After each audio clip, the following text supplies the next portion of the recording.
Hello and welcome on my channel BrisTalk. Today my guest is Maria. Maria is the founder and owner of the best perfumery in Bristol, Shy Mimosa. Hello Maria. Hi. Maria, first of all, thank you very much for having me here. I would like people in Bristol to see your place because I think it's an amazing place. So I'm going to have a few questions to you. And the first question is, what's your story? My story. So, first of all, the business was set up on the back of a quite emotional journey. And I wanted to basically showcase another world that people take for granted. When we put perfume, we just don't think about it too much. We just do spray and we just leave the house. But I wanted people to see this artisan world, and not only that, but also to immerse themselves into this amazing and fascinating and enchanting world. That is one. And then I was going through, as I said, quite emotional things in my life, and I found that my mom had breast cancer. So I wanted to actually, what I do on a daily basis, to have some meaning. And I've always wanted to have a business, but I didn't know what it was. And then to overcome the stress and emotions of going through cancer and someone in your family, so close to your mom, I kind of found this world of artisan perfumery as my bubble. And then having my daughter, everything kind of fell into places, and I said, okay, this is what I want to do. I want to show people this amazing world that helped me to overcome the stress and the anxiety and all that was happening. And also I wanted my daughter to hopefully one day to say, wow, my mom has left her secure job to set up home business, and how inspirational is that? And when I was working with my branding agency, they said you have to go with something personal, because we're not only selling perfume or showcasing this world. It's actually an experience I wanted people to enjoy when they walk in. And the way we set up the business and the shop is like going to someone else's home and you invite them to sit in a chair and offer them this amazing world. So there you go. And Mimosa and Shy Mimosa is super personal. When I was a little girl, I was so shy and so timid that it took me a long time to come out of my shell. And obviously Mimosa, it's a type of plant, and we thought that as it's a very emotional business, to kind of work with that name. So there you go. It works super well. Thank you. Works super well. So if we go back, what's your first memory that you associate with the perfumes? Yes. My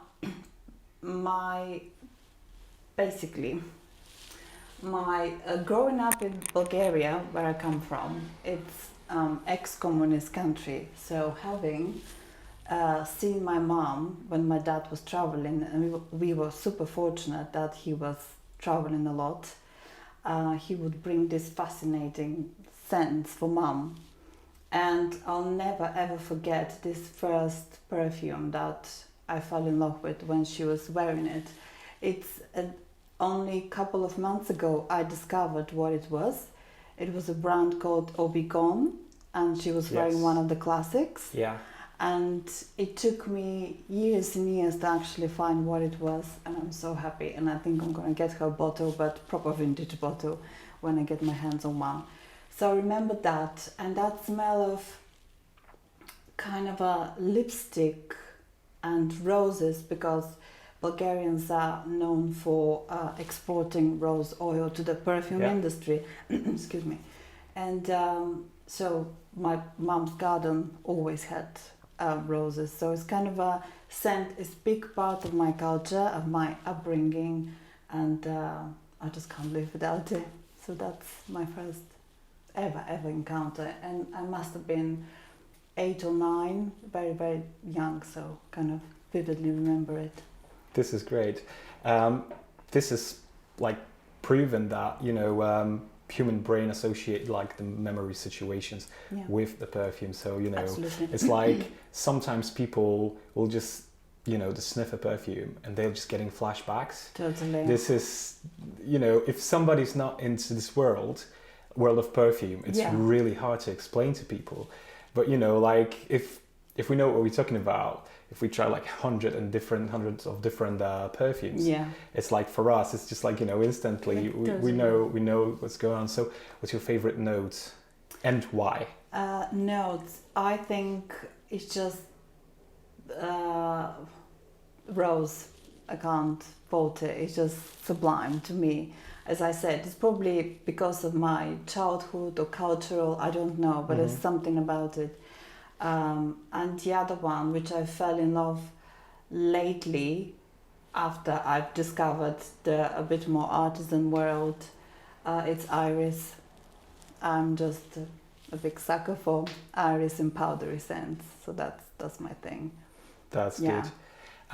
What, in your opinion, makes the artisan perfumery more interesting than the high street perfumery? I believe it's that freedom of the perfumers not being restricted by budgets, marketing, having access to amazing quality ingredients. Of course, there are houses out there that they can afford to do it, but they're becoming so commercial now that even if you see a good quality brand that is on the high street, they started using a lot of synthetics.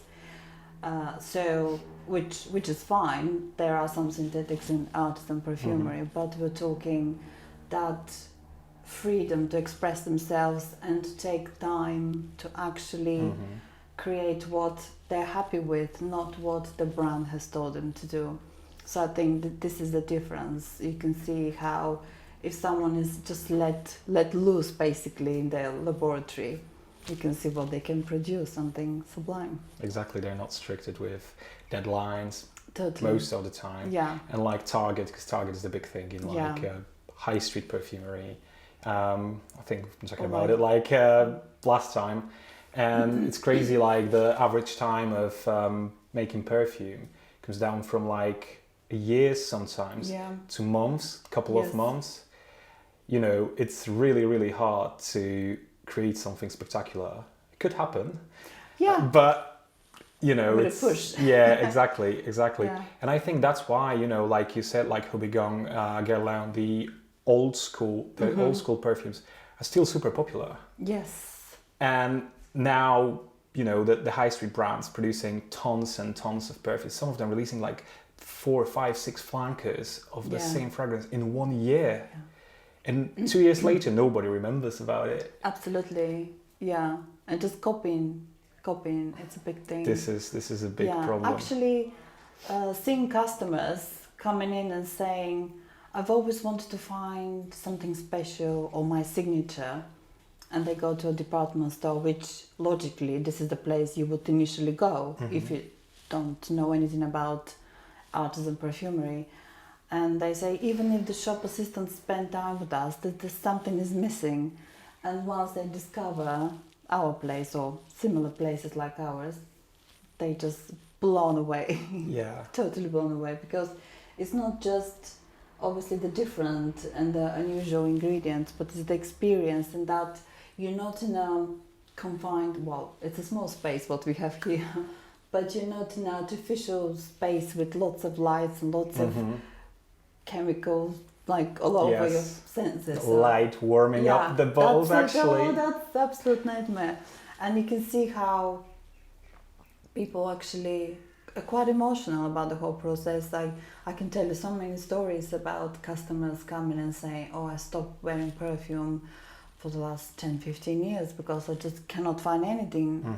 And when they come in, they just literally express all their emotions and in the whole process, which is quite amazing. It is an experience to come here, and first of all, you have a massive knowledge about the perfumes, notes, and everything. So you know how to give a good advice to to the potential customer, which is super important. Where like on the high street shops, they will normally do like, there you go. Yes, and usually it's it's not very genuine, because you can see that you can't blame them. They all work for a commission, so they want to sell the latest perfume or the latest something. But yes, this is a place where our place is very honest. People can come in and just totally relax and just be themselves. I will always give honest opinion about a particular scent, whether it suits someone else's skin, and they can totally take their time to decide. They can come back again and again, and just no pressure, no commitment or anything. And that's the beauty of going to an independent, I think. Exactly. Yeah. You take your time, and you give that time to not only clients, customers, but people. Yeah. Which is super important, you know, because as we mentioned, perfumes are like super personal thing, and you expect the personal service, if you know what I mean. Absolutely. Well, it's really hard to get something like that on the mainstream shops. Yes. Another question, the next question would be, how do you source the fragrances? I mean, how do you find what you want to offer in your perfumery, you know, like the brands? How does it work?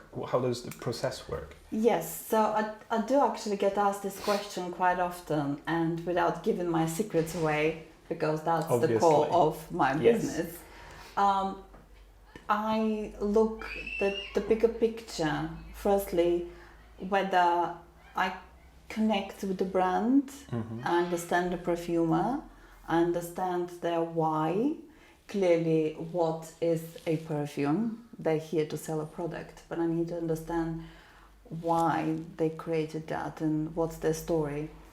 Then I will take my time to find the right time to introduce the certain brand, but obviously I want to make sure that it fits with our ethos, with the customers, because we've been existing for nearly 3 years, and we have regular customers that I have to think about them, and obviously potential future customers.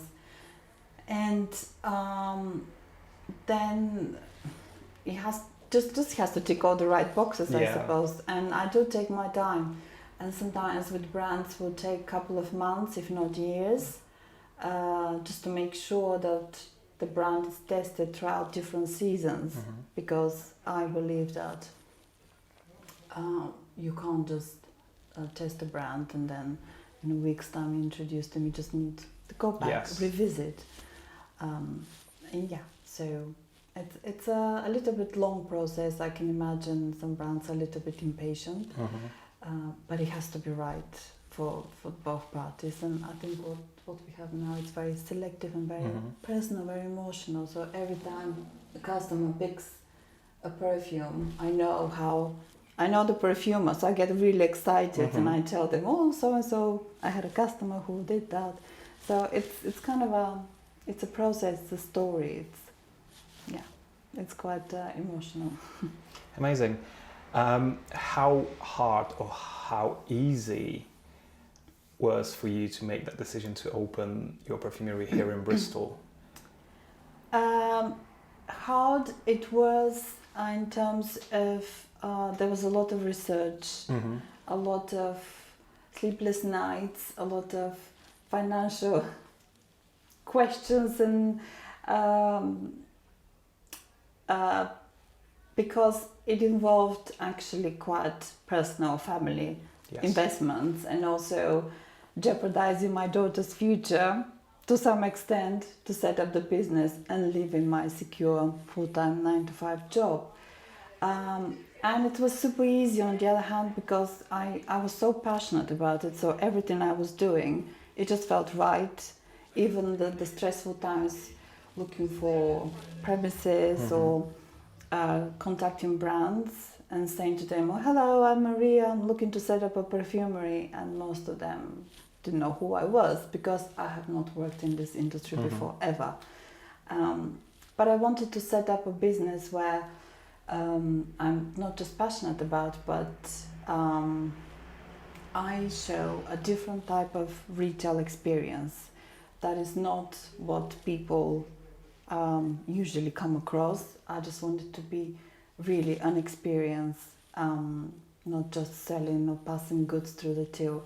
Anyway, so it was easy in a way, and it was difficult at the same time, but it felt right, and that's what was important. It felt just right. In Bristol, I think I've lived in Bristol for nearly 17, 18 years now, and I've seen how much it's changed, and I've always thought we don't have a perfumery, a place where you can go in and discover these curious little things, scents. So I found a gap in the market, I suppose, and it was just the right time, I suppose. Just before Brexit, so that was exciting to mention some politics in it. Can you share with us some stories about your customers? Last time we were talking about, you told me about some customers coming from London. Yes. I'm sure you've got similar stories that people would like to hear, because that was an amazing thing, because for such a small place with a great variety of perfume, but still, it's like people coming from London to buy perfume. For most people, it's like, what? Well, I'll tell you a better story than that. I had a customer, a family, came from Germany, because one of my brands, I'm exclusive stockist to that particular brand. And so they decided to have a long weekend. They spent some days in London, but the reason for their trip, it was to visit me, to discover this brand, to explore the brand. So that was quite emotional. And I'm actually quite struck, because you can imagine someone is doing all that because of you. It turned out that the lady, she was a perfume collector, and she was doing similar things. And when she discovered this brand, she said, I've never come across an iris so sublime. And she just fell in love with it, because when she said that she has thousands and thousands of bottles in her collection, but she never come across a scent like that, it was quite amazing to hear.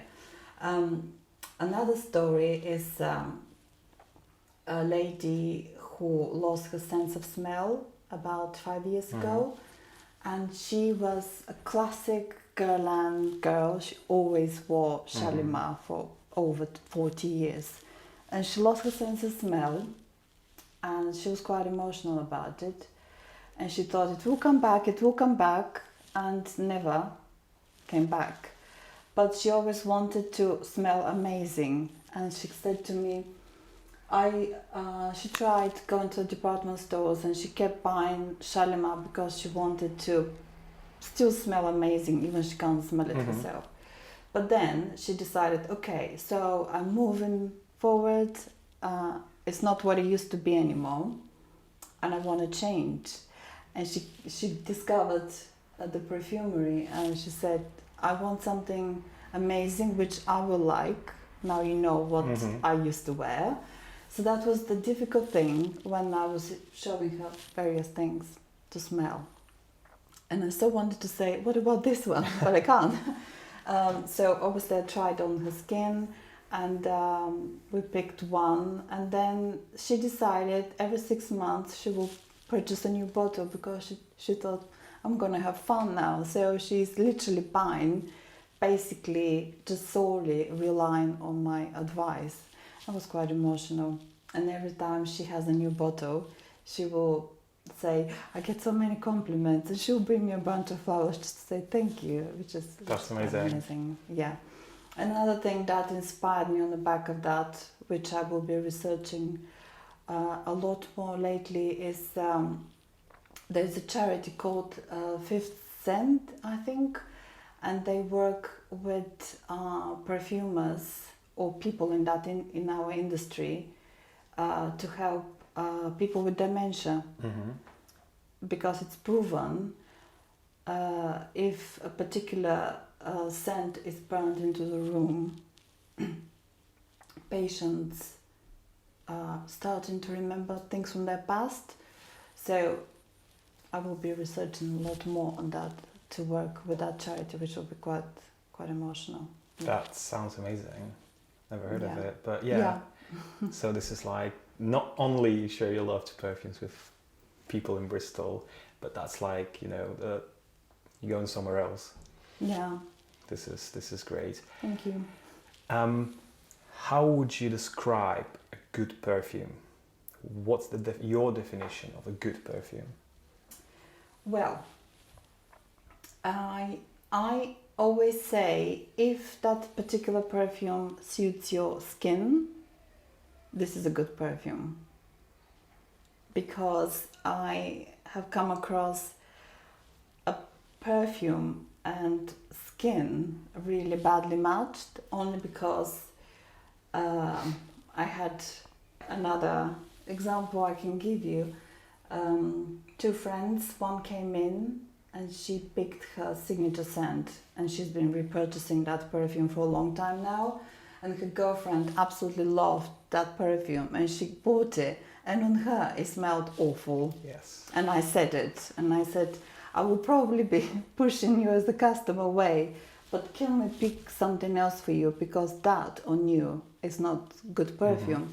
And I think to me good perfume is that it just needs to suit you, and sometimes it's not complicated, but yeah, people don't realize that popular perfume, whatever, let's say, most people will go to, you know, high street stores and purchase from there, and most people don't realize that not necessarily that fragrance is matching their personality, skin, and everything. That's why sometimes you just walk past somebody and it's like, this person smells amazing. And if you're brave enough, you can ask, excuse me, what are you wearing? And then you ask another person, you'll meet another person wearing the same fragrance, and you'll be like, ooh, I don't really like it. And then, you know, you can find out this is the same fragrance. Yeah. So it's always good to have somebody who can give a good advice. Absolutely, and talk to. absolutely. Very often, I will ask customers to try if we have a proper perfume consultation. I will ask them to narrow down their choices. Usually, it's about 2 or 3, and we will try. And I let them sit on the skin for a little bit, and then obviously once you put on your skin, you know yourself which one you like the most. But there were on few occasions I have said, no, shall we just wipe this off and start again? I think you just need to go on the skin, and you need to know that. And then the magic happens. Yes, absolutely. What is your biggest perfume dream? Perfume dream? Yeah, it could be anything. Actually, a couple of weeks ago, my family and I went to Lisbon, and I visited one fellow perfume owner, and he showed me his collection, although I knew already what he was selling. So we had a chat, and he introduced me to one brand, and I dreamt about this perfume. So yeah, that's my latest perfume dream. But I don't know, if I dream about perfume, this is probably on the back of what I've worn before I go to bed, because I do wear perfume to bed. That's the other level I'm taking my sense. What about your own fragrance? Did you ever think about it, to create your own fragrance? No, it's not something I'm excited about. Okay. But I know naturally probably perfume owners or owners of a perfumery or working in that industry would have this idea, oh, this is what I want my signature scent to be. But I think there are so many amazing perfumes out there, which I just want to explore them all, and I just want to have a lot. I don't have a signature scent. If I probably ever create one, this will be just roses and roses and roses. All type of roses. Yes, all type of just any roses they can find in the world, just put them in a bottle. Do you have like your favorite rose combo? I mean, like it was very popular like on Middle East, rose and oud, for example. Yeah. Do you have like your own favorite combo? Or is it just rose and that's Just it? rose. And I'm happy. I'm happy. I think rose and oud is sublime. It really is. Mm-hmm. I think lately it's just been done a little bit too much. Yes. So we need to be more creative. And spicy rose for me is probably what I would Yeah, enjoy the because most. like in again mainstream perfumery, you've got Yeah. that waves of popularity of Yeah. certain notes. So like a few years ago, it was all about oud, so everyone I was still- doing oud. It's Now, still- unfortunately, Ambroxan, yes. which is like killing everything. And yeah, rose. I think rose was popular back in times. Absolutely. And it was great, and the best perfumes probably containing the rose note, Yes. they were made back then, not now. Yeah. Yeah, there is a lot of good stuff now, but yeah, I don't know, maybe like 40s, 50s, 60s. Oh, even Even exactly. If you look back in the history of perfume, this is how it started with Cleopatra bathing herself in rose petals, and but then I think that it was a little bit at one point when cologne actually was created. Mm-hmm. It was all about lavender, rose, and lemons and bergamot, and it's quite baffling sometimes when gentlemen come in and they will say, "Oh, this is all for girls." It's actually no, no, because you guys were wearing colognes, way back before girls actually, because it was considered Mm-hmm. vulgar for women to wear cologne. So it was just men, and women has to smell natural. Yeah, well, How most things have people. changed in Yeah, most people 80s still and 90s. classify men's perfumes as aftershave Yes. or like you said, cologne. Yeah. It's like when we're talking about perfumes now, we're talking about unisex because perfume has no How gender. do you put gender on Exactly. scent? Yeah. There are some scent profiles that might match more to women or men, Yes, but like in absolutely. general, if you feel comfortable with the fragrance or the perfume, you can wear whatever you want to wear. Absolutely.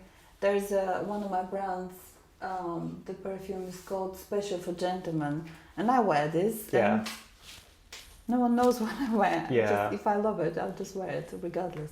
Exactly. So, Exactly. It's great. This is how it should be. Yeah. The last question, I think, Mhm. plans for the future. Plans for the future. Wow. Right now, the immediate future, I'm introducing a few more brands, which is super exciting. Brands that have been around for many years, and I'm quite fortunate, privileged, I suppose, to have been approached so I can stock these. And we will have a couple of quite exciting events. And I don't know, maybe just setting up another perfumery. That's the ultimate goal. Okay. Still in Bristol? No, probably not. But I don't know. I just right now I'm just super grateful that we're still around, given the climate.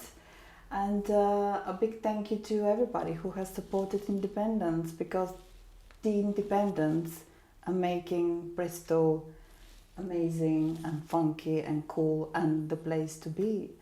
And without the independence, it's going to be a very boring city. So, but apart from that, just fingers crossed that we exist for a little bit longer and a lot of exciting things are to come. And working with that charity will be fantastic. So that's probably my ultimate goal. So fingers crossed it's going to happen. Yeah. Now, please take your time and tell people who's going to watch it a bit about perfumery, where you're based, and whatever else. That's your time. So we are based in Bristol, in the amazing part of this cool city called Clifton Village. And Clifton Village is a very quaint little place.